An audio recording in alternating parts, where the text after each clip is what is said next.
Lods, meron naman tayong ipaagaw na barya dito sa tubig. Oh. Nakaugalian na namin to bawat merong okasyon.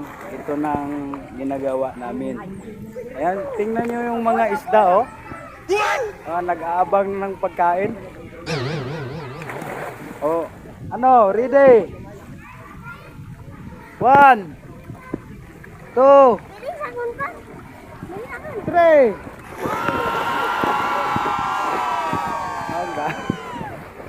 Nabira.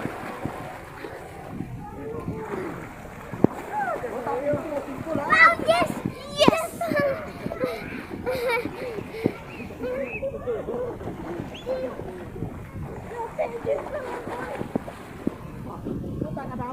Yun lang guys. Salamat sa panunod.